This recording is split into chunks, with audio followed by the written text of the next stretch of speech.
He was a pillar of the community.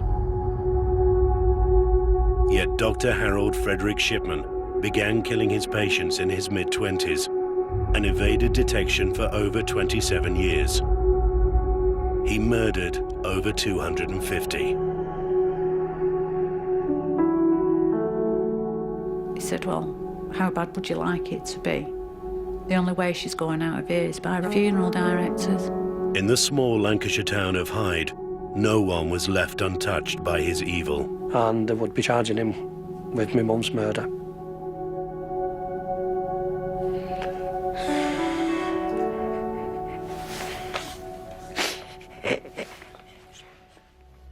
To catch this serial killer, the police had to dig up his victims from their place of rest.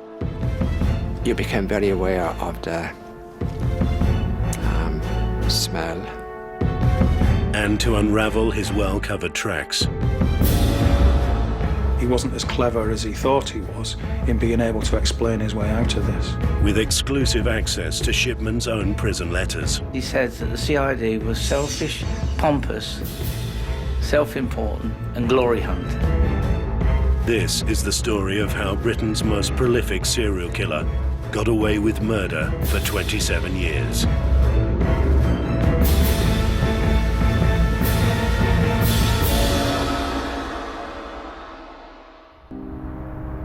Harold Shipman's patients adored him and they trusted him implicitly, but he betrayed that trust by killing them. Predatory, I think, is the best way to describe him. He was preying on some of the most vulnerable people in society. Shipman joined the Donnybrook practice in Hyde, Greater Manchester, in 1977. He inherited a patient list in the thousands and soon gained the utmost respect from the community. Oh, they all thought he was a wonderful doctor. Everybody seemed to think he was wonderful. He came across as a very caring person. He always had a smile and a laugh and a joke with people. He'd turn out any time of the day or night. He was always there. His patients were very loyal. I remember one of my current partners now, before he joined us, did a locum at his practice when he was away. And patients just wouldn't book in to see him. His surgeries were half empty, and they all said they'd wait a week or 2 weeks till Dr. Shipman returned to see them. But it was different if you were a colleague. Almost sort of very sort of condescending, you know, as if dismissing you as your views as being worthless. Particularly when he was talking to pharmaceutical reps who would come in. He would take great pleasure in almost reducing them to tears. When Shipman joined the Donnybrook practice, he'd already killed sporadically. But in Hyde, he established a method of killing almost impossible to uncover. He selected people who were vulnerable in the community, and they tended to be people who were living alone. His preferred method was to inject them at their homes with diamorphine he'd obtained by falsifying prescriptions. But he also concocted a scam in Hyde involving patients who had been genuinely prescribed the drug. He would also make out a prescription for somebody who actually did need the morphine. But he would make out the prescription for more than they actually needed. So he would collect more from the pharmacy and then go and deliver it at their home, but only deliver part of it, and he would steal the rest. Shipman always signed his victims' death certificates, backdated their medical records, and had them cremated to destroy any evidence of morphine poisoning.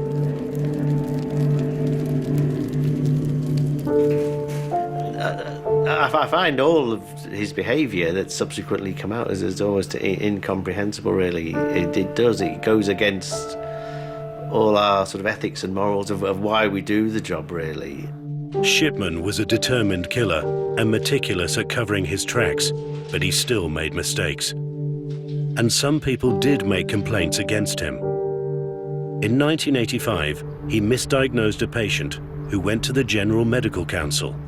It didn't investigate. In 1989, a case of negligence against Shipman was settled by the payment of a six-figure sum. In the 80s, no single agency had responsibility for identifying and recording these complaints. This worked to keep him in his job, but not to protect his patients. And in his time at the Donnybrook, he murdered 28 of his patients, often killing several neighbours in the one area. He killed 12 in the same tower block, Chartist House. 9 of Shipman's victims came from Garden Street. And Ogden Court also gave up 9 of his residents to Shipman's evil. There were occasions, in actual fact, when he was disturbed. And when these people walked in on him, and they tended to be friends or relatives who were visiting, he would come up with an excuse while he was there, that they'd rang his surgery, that they'd been feeling unwell. 1990 was a momentous year. His partners at the Donnybrook practice had a proposal to put to Shipman. I think he had certain views as to how the practice should be run, and they didn't. And he felt that his best interests were being on his own. The partners wanted closer cooperation. Everything would be computerized, including the drug stocks. So Shipman decided to leave, claiming he'd been headhunted by other practices. In reality, he was planning to set up on his own in Hyde and take his patients with him. He left them with a lot of financial commitments, which he managed to get out of.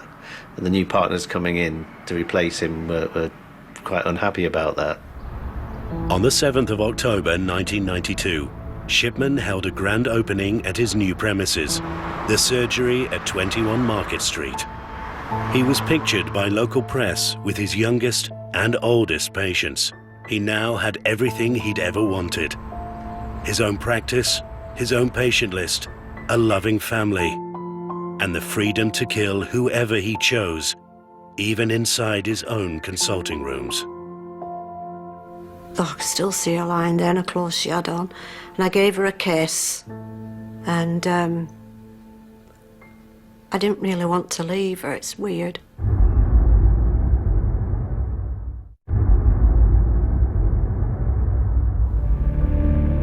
Dr. Harold Shipman of 21 Market Street, Hyde, enjoyed complete loyalty from his patients. In 1992, he was 46. Primrose, his wife, was 3 years younger. They had 4 children. They'd lived in Hyde for 15 years. Shipman stuck rigidly to routine both at work and at home. He'd leave his Market Street surgery at 6 p.m. on the dot every night and drive to the family home near Mottram. Primrose would always be cooking the evening meal. He never kissed her. Most evenings, Shipman would bury his head in the business pages of the newspapers, checking the stocks and shares of the investments he'd made over the years. When the children were young, the family had holidayed in the south of France. He and Primrose fell in love with the region, and he dreamed of buying his own cottage and vineyard when he retired. But the reality of home life was very different. Primrose had allowed the once pristine house to become run down. One police officer said when they searched the house in Mottram, it was so dirty your feet would stick to the carpet as you walked across it. And they were just shocked at how dirty a doctor's house would be, because they expected something different from a doctor. By 1994, Shipman had 3,124 patients on his list at Market Street. I think he actually went up to the maximum list size, so I think he had about 3,500 patients as a single-handed doctor, which was as high as I think you could go. Remuneration was dependent on your list size largely in those days. After 20 months as a sole practitioner, he'd killed 23 of his patients. In June 1994, he murdered Alice Kitchen. Alice Kitchen moved to Hyde in the 1950s. She was a strong character who experienced some difficult times in her life, but her strength of will always prevailed. She's from County Tipperary in Ireland, so she came over here, as a lot of Irish families did, looking for work. She wasn't in the best of health, to be honest with you. She had 1 or 2 illnesses brought on by my father, who was an alcoholic bully. He destroyed my mum's health, but she always fought back to bring the family back together. Like fellow residents of her age, she was grateful to be Shipman's patient and trusted him completely. She thought he was an excellent doctor, to be honest with you. He was our family doctor and had been since I was small, so we knew him quite well. On the 12th of June 1994, Alice was at home here in Hyde, recuperating after surgery. She had a hysterectomy and she was recovering quite well, no complications. She was quite a strong character, so we expected her to make a full recovery. So it came as a massive shock when, 5 days later, her son Joe received terrible news. I was at home with one of my sisters. We was having tea together when one of my brothers phoned me to say, "You need to come home, it's my mother." Well, I could tell in his voice, something had happened. On arriving at his mother's house, Joe's worst fears were confirmed. When we got there, so when we saw my mother, she was obviously dead. She was sat in the settee, just tilted to one side slightly. I remember asking my brother what had happened. He said he got home from work and found my mum there, so he phoned for an ambulance, and we were shocked because health-wise she was absolutely fine, so it was devastating, to be honest with you.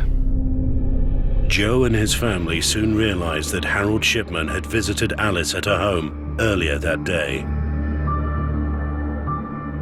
There was a letter left on the mantelpiece from Dr. Shipman to say that he'd visited my mum earlier, that she'd obviously had a stroke. She refused to go to hospital and wanted to wait for my brother coming home from work and to ring him when he got home. Joe's brother called Shipman as requested, and it wasn't long before he arrived on the scene. He explained that he'd visited Alice that day after she called him to say she felt unwell.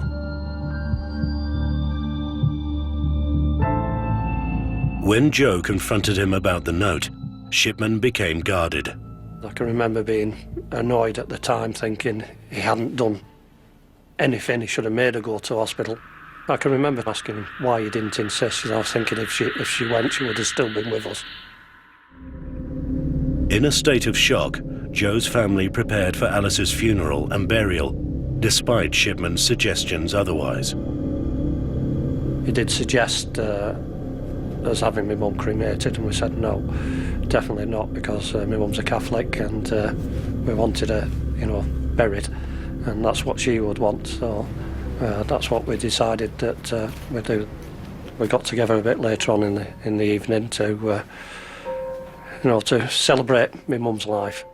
The Kitchen family remained suspicious, but trusted their doctor as most people would. In killing Alice Kitchen, Shipman had intensified his behaviour. Until now, he'd always stayed with his victims to make sure they died. With Alice, he injected her, then left. Shipman was becoming overconfident, almost flagrant with his killing. The following year, he killed 30 of his patients, and he matched that number in '96. But the more he murdered, the more brazen and barefaced he became. He even killed inside his own surgery rooms. 72-year-old Edith Brady was a larger-than-life personality among her family and friends, and was a popular face on the streets of Hyde. Oh, she was the best. The very, very best. She was fun. She liked to joke. She'd laugh, big belly laugh. We used to take the mickey out of her sometimes. She'd say cheeky bogger. She was like my second mum. So, yeah, I miss her. Like many of her friends, she adored her local doctor and would visit his Market Street surgery several times a week. She liked Shipman. Just said nothing but good things about him. He's like the best thing since sliced bread. From when he first joined the practice, people just thought he was great. I think my grand's day was, I'll go out, go to the doctors, and I'll go shopping.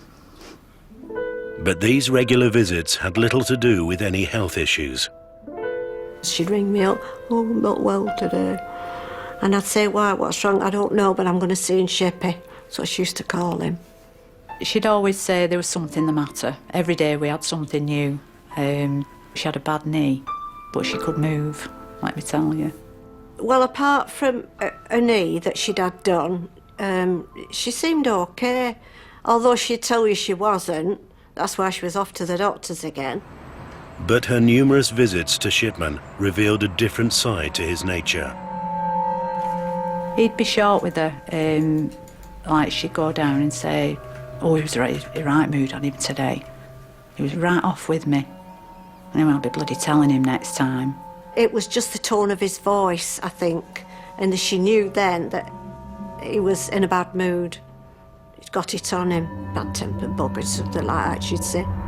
On the 13th of May 1996, Edith left her home on Bearswood Close to keep a 10 a.m. appointment at Shipman's surgery. It would be the last visit she ever made. Shipman tried to phone my mum, but he couldn't get in touch with her, so he had to call my dad.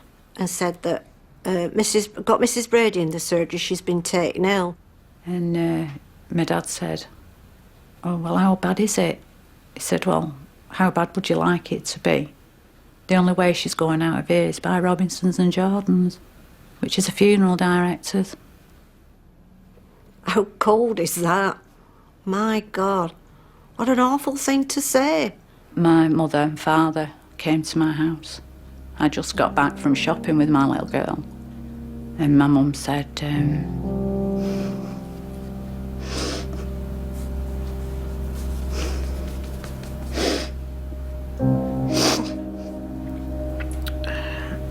"Granny's dead.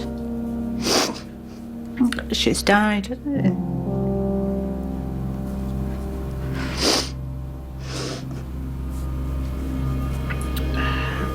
I didn't believe it, and I was angry.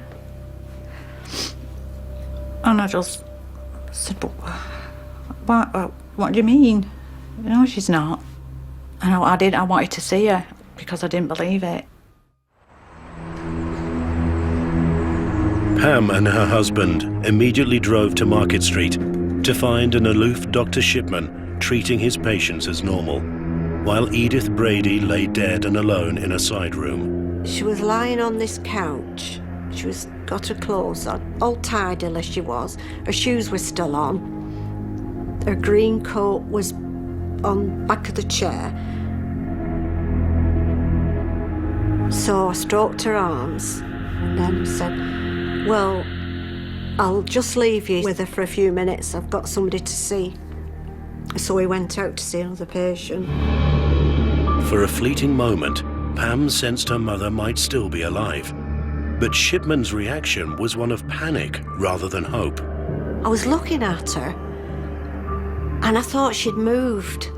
And he pushed past me and my husband and he said, "Oh God, don't say that, I hope not." And he went to her and he checked her and he looked in her eyes and he said, "Oh no, she's gone." And so I walked over to her and I could still see her lying there in her clothes she had on. And I gave her a kiss and I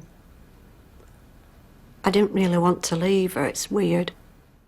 While he was a GP in Hyde, Shipman killed 6 times inside his surgery, but no one raised the alarm. If you had a collapse and a death in the surgery, that would be so unusual that you would discuss it with your colleagues and it would be shocking to you and upsetting for you and your staff. I think in my career I've probably seen 1 or 2 and I've been qualified for 30 years now. Shipman stated that Edith had died of a heart attack, but there was no evidence that he'd attempted to save her life. And if you're working in a building with receptionists and nurses, they're trained in CPR too, so you would always call somebody else. And then you would start CPR and get the receptionist to phone for an ambulance too while you were doing it. Like all of his victims, Harold Shipman signed Edith Brady's death certificate and she was cremated. all part of his plan to avoid detection. Shipman had become a confident liar and was never questioned by his staff or patients. And now he started backdating medical records to justify their deaths. So what he did was put down that they'd died from a heart attack, when in actual fact he'd murdered them with morphine.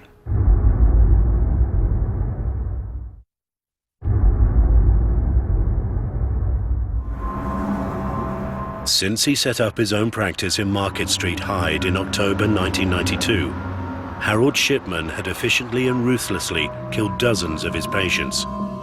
In many cases, Shipman killed more than one member of a family. In 1978, Shipman murdered Sarah Marsland and was almost caught red-handed by her daughter, Irene Chapman. 20 years later, it was Irene's turn. I got a phone call from my wife to say that Irene had been found dead in Clarendon Road, in her house in Clarendon Road. She just said, they've just found Auntie Irene dead. She's had an heart attack and died. When Roy went to his aunt's house, he got a further surprise. I knocked on the door. Primrose, Harold Shipman's wife, opened the door and led me through to where Auntie Irene was sat on the settee in the lounge. I was very surprised to see Primrose there, but I didn't expect her to be there at all. I expected Mr. Shipman to be there. In 30 years of practice here and abroad, I've never visited a patient at home and found them dead at home.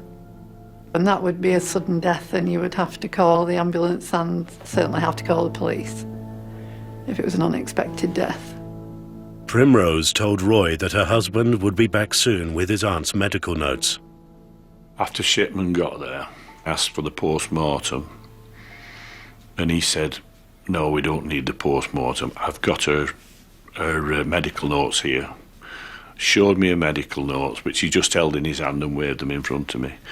And then said, you can see what's happened, it's smoke inhalation. She must have smoked 40 cigarettes. She's admitted 40 cigarettes a day. Irene's handbag was found stuffed down the side of the sofa. 2 gold rings were later found to be missing. And in keeping with his other victims, Shipman had Irene's body cremated. But by now, the local undertakers in Hyde had started to notice the high number of deaths. They contacted the doctors from the Brook surgery across the road from Shipman's, who countersigned the majority of his cremation forms. So I went to the undertakers one day to view a body that was one of Dr. Shipman's former patients, and the undertaker said to me, I'm glad it's you, Dr. Booth, because I wanted to speak to you.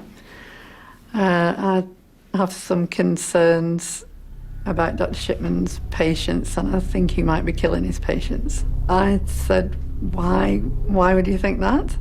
The undertaker said, well, when we go to collect the bodies, they're not lying in their nightclothes in bed like most doctors' patients are if they've died at home. They're usually sitting in a chair with their normal clothes on.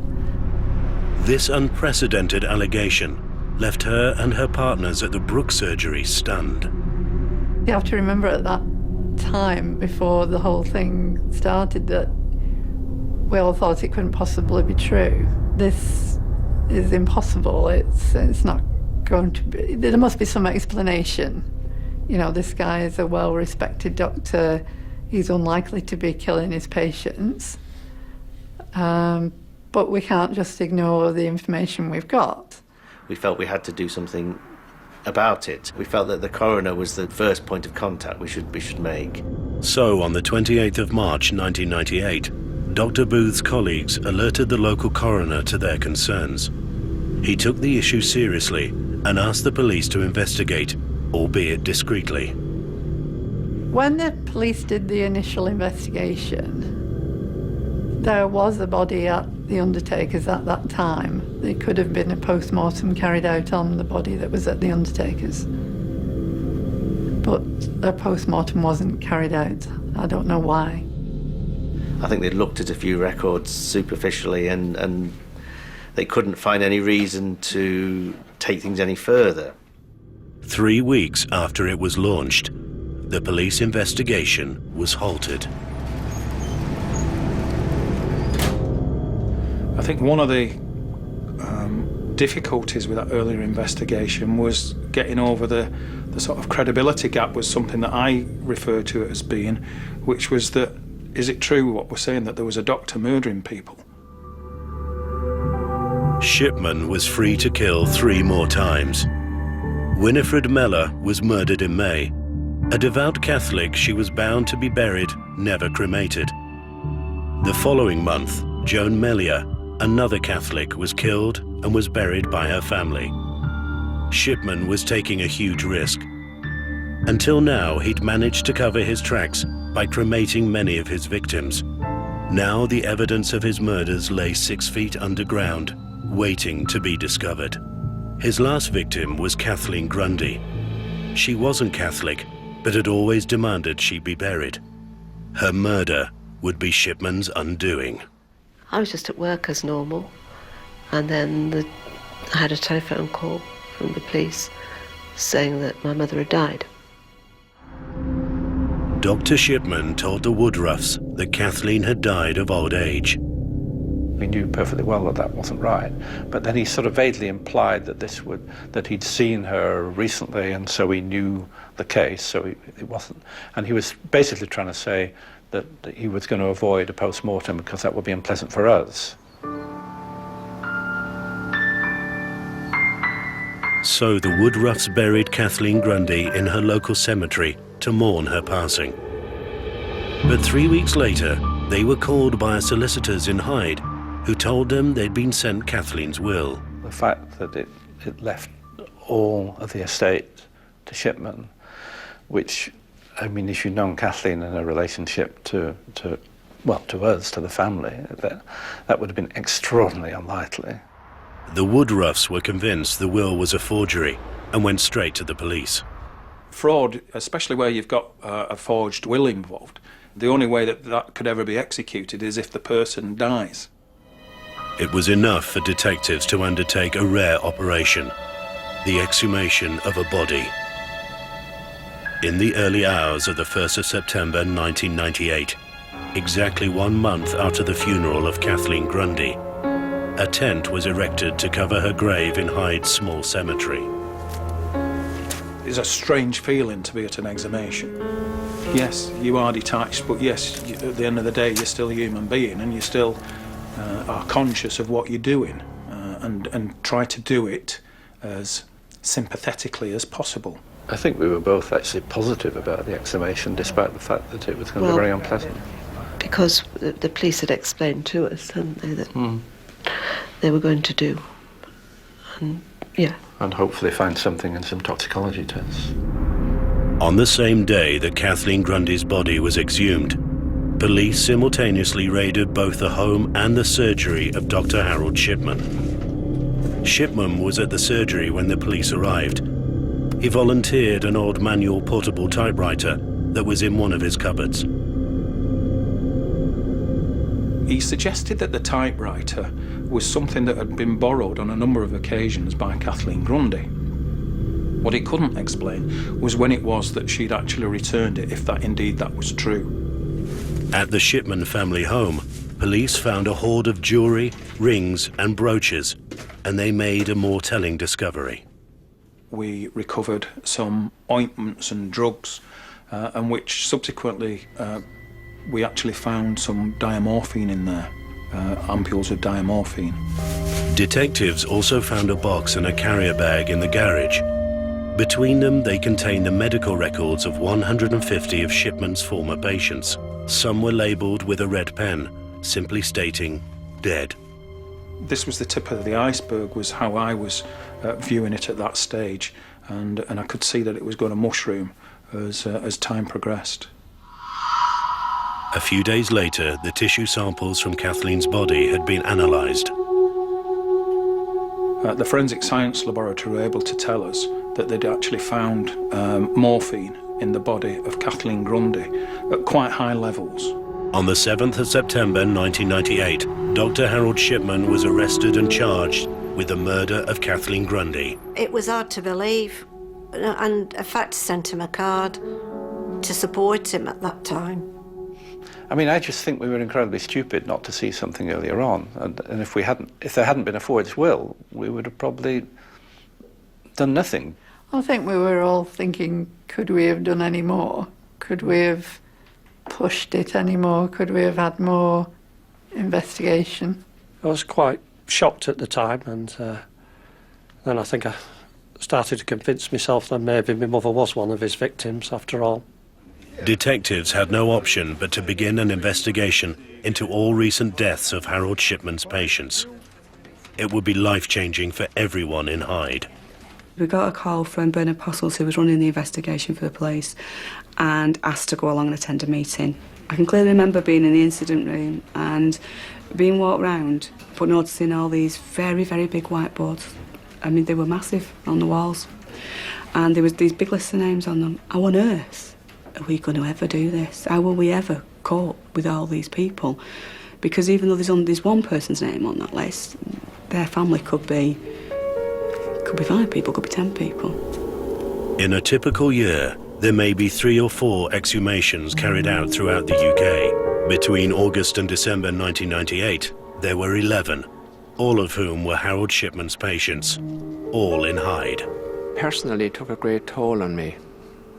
I would describe it as being the worst time in my life. On the 22nd of September, the body of Winifred Mellor was exhumed by police. Off the top of my head, I attended about 7 or 8. After a while, I got more used to going to the cemetery at 3 o'clock, 4 o'clock in the morning. To be in the cemetery at 4 o'clock on a cold winter dark morning, it got right through your bones. It was very, very unpleasant because as the remains were exhumed, you became very aware of the smell. In all, 9 bodies were exhumed from cemeteries all around Hyde. Tissue samples were sent to toxicology labs for analysis, and the bodies reburied. One of them was Alice Kitchen. I was hoping that she died of natural causes and that she wasn't murdered. The other thing was, I was thinking, well, have we disturbed her for nothing? They said they'd found morphine in my mum's body, and they would be charging him with my mum's murder.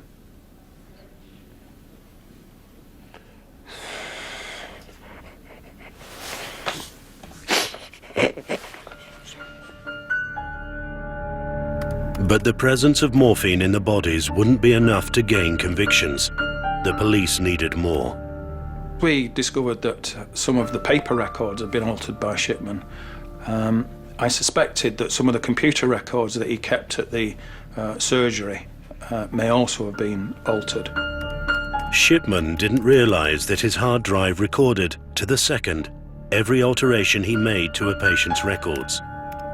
The police particularly focused on the computer records associated with Winifred Mellor. There's no doubt in my mind, having looked at the evidence that was available, that the best evidence against Shipman was in relation to Winifred Mellor.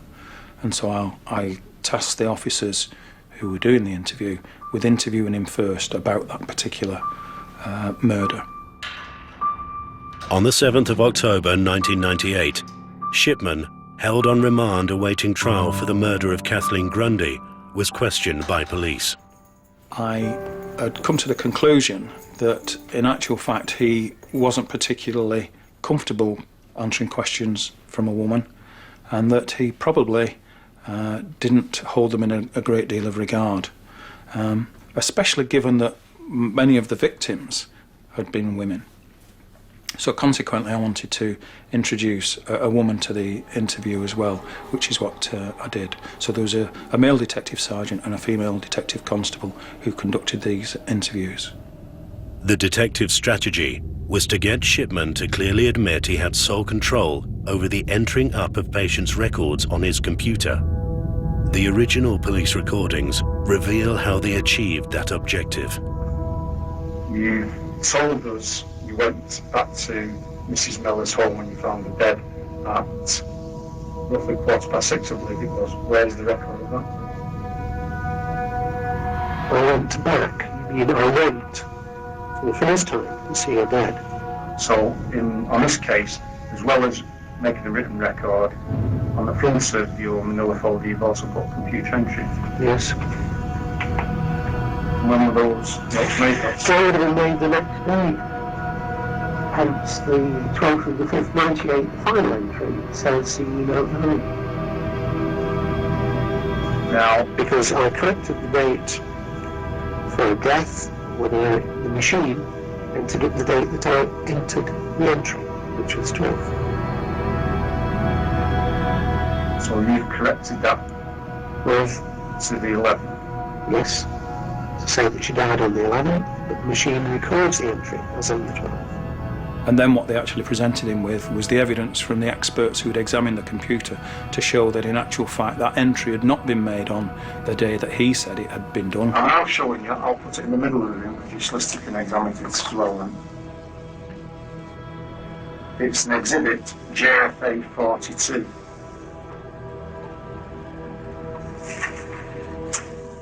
And it's an insertion behind your computer. There's a ghost image. And it records what's placed in, when, and what's removed. I have no recollection of me putting that on the machine. It's your passcode, it's your name. It doesn't alter the fact I can't remember doing it. Once he actually realised what was being put to him, he actually went very, very quiet. Shipman was taken back to his prison cell, where witnesses described him breaking down. Detectives called in a psychiatrist to determine if he was fit to face any more questioning. He managed to regain his composure. He was calm and collected. He wasn't arrogant with me, but he was a very controlling man. His manner was very contained. His answers were very calculated. He gave the impression of, well, he always answered the question, but always managed to give the impression of giving an answer that was devoid of any manner of giving assistance, as it were. He was an intelligent man. Shipman was deemed fit to carry on and was charged with the murders of 3 more women. And as letters from his prison cell exclusively reveal, he continued to display contempt and arrogance. He says that the CID was selfish, pompous, self-important and glory hunters.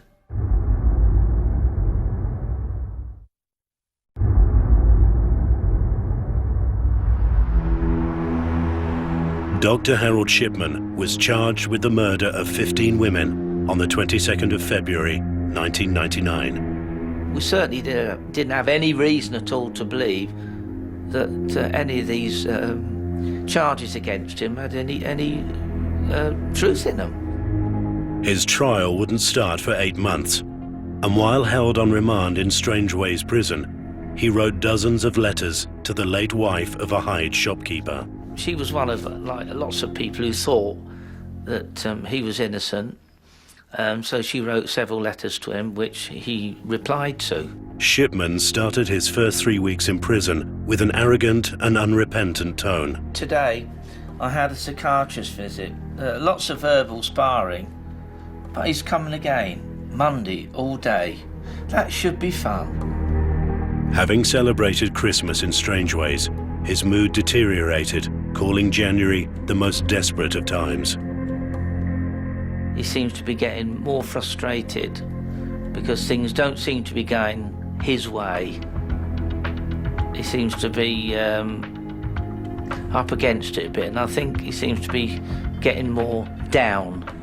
As his trial drew closer and the evidence against him mounted up, his resentment towards the police was clear. He says that the CID was selfish, pompous, self-important and glory hunters. On the 5th of October 1999, Harold Shipman went on trial at Preston Crown Court for the murder of 15 of his patients and the forging of Kathleen Grundy's will. The journey by police van from Strangeways Prison in Manchester to Preston Crown Court will become very familiar to Dr. Harold Shipman over the coming months. There was a certain amount of satisfaction from people that Shipman had actually been brought to book.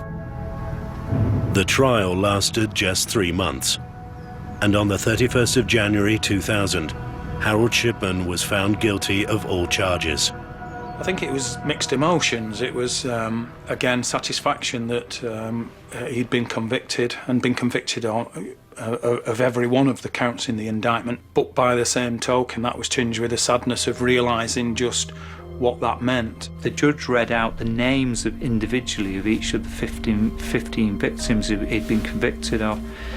And it was gut-wrenching, you know, the sound was dreadful. I've never heard that sound in my life. The reaction in the courtroom when the verdict was delivered the more significant reactions came from the families who were in the public gallery, filling the public gallery, and I suppose in the form of gasps about what was being said. But it was like a real feeling of, oh my God, you know, we've had justice at last. Relatives of Harold Shipman's victims left court tonight knowing that one of the most dangerous men seen in Britain during the last century had been permanently removed from society. Sadly, nothing that's happened here, nor can happen in the future, can bring back my mum and all the other victims. Shipman was jailed for life, but still refused to admit his crimes. This is where he's obviously got the verdict. It's 6 weeks past that, and he's mentioning now that he's got to make an appeal within 4 weeks. The jury sat there listening to all the evidence. I said they've obviously decided without doubt he's guilty. So I said, for whatever he said to you and for whatever he's implied to anybody else, he's just telling a pack of lies because he's guilty. Shipman never lodged his appeal, and he began his life sentence initially in Strangeways, but was moved to Wakefield Prison in May 2003. In Wakefield, he studied history and even held surgeries for some of his fellow inmates. But all along, he was planning one more death, his own. I think he realised then that they'd reached the end of the road.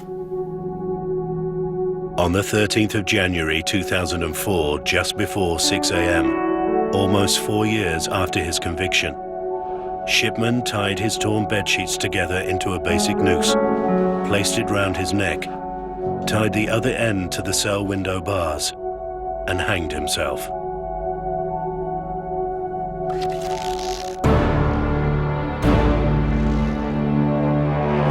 It was a news flash that he'd been found hanging in his cell. I couldn't believe it. I just couldn't believe it. I just thought he's cheated. He's cheated us. I was hoping that he'd rot in prison. First of all, he never owned up to it, denied it, and then he's just gone. Well, he's taken it with him. Whatever he knows, it's gone. There were times when he very much felt himself to be the victim of the process. You know, the victim of an intolerant and unjust social response,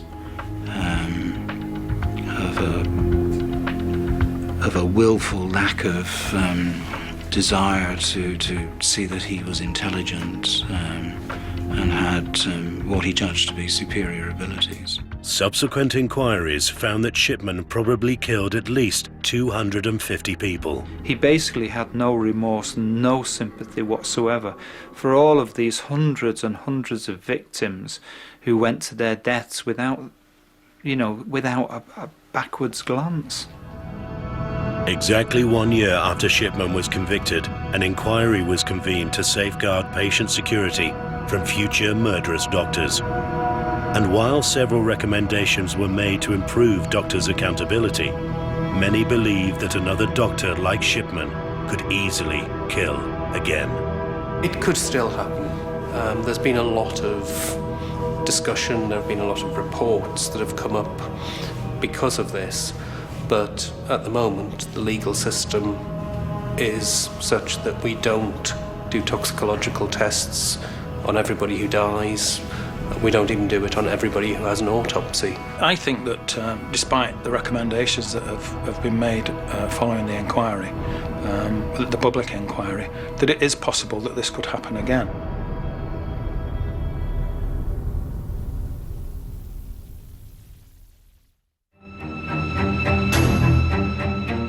The new season of NCIS continues tomorrow at 9. Next up, Person of Interest.